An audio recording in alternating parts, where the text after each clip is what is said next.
എപ്പോഴും ഞാൻ എൻ്റെ ദൈവത്തിൽ വിശ്വസിക്കുന്നു എന്ന് ഏറ്റുപറഞ്ഞുകൊണ്ടും തൻ്റെ കേസിൽ എല്ലാവരുടെയും സഹായം അഭ്യർത്ഥിച്ചുകൊണ്ടുമുള്ള മരിയ ഷഹബാസിന്റെ വീഡിയോ സന്ദേശം പുറത്തുവന്നു.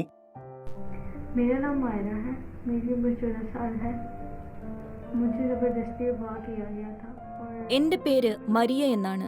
വയസ്സ് 14. എന്നെ തട്ടിക്കൊണ്ടുപോയി ഭീഷണിപ്പെടുത്തി ചില പേപ്പറുകളിൽ ഒപ്പിടുവിച്ചു. എന്നിട്ട് പറഞ്ഞു നീ മുസ്ലിമായെന്ന്. അതുപോലെ വീണ്ടും ഭീഷണിപ്പെടുത്തി എൻ്റെ ഒരു മോശം വീഡിയോയുണ്ടാക്കി അത് അപ്ലോഡ് ചെയ്യുമെന്ന് പറഞ്ഞു. അതിനുശേഷം അയാളെ വിവാഹം കഴിക്കണമെന്ന് പറഞ്ഞു. ഞാൻ പറഞ്ഞു സാധ്യമല്ലെന്ന്. അപ്പോൾ വീണ്ടും എന്നെ ഭീഷണിപ്പെടുത്തി കുടുംബത്തെ മൊത്തമായി നശിപ്പിക്കുമെന്ന് പറഞ്ഞു. ഞാൻ ദൈവത്തിൽ വിശ്വസിക്കുന്നു. ഇവരൊക്കെ എന്നെ സഹായിച്ചവരാണ്. ഇത് എന്റെ വക്കീൽ, ഇത് എന്നെ സഹായിച്ച സഹോദരൻ, ഇവിടുത്തെ ബിഷപ്പും എന്നെ സഹായിച്ചു. ഇത് പാകിസ്ഥാനിൽ നിന്നുള്ള എന്റെ അഭ്യർത്ഥനയാണ്. എല്ലാവരോടും നന്ദി പറയുന്നു. നിങ്ങൾ ഈ കേസിൽ കൂടുതൽ ശ്രദ്ധ വയ്ക്കണം. നിങ്ങൾ സഹകരിക്കണം.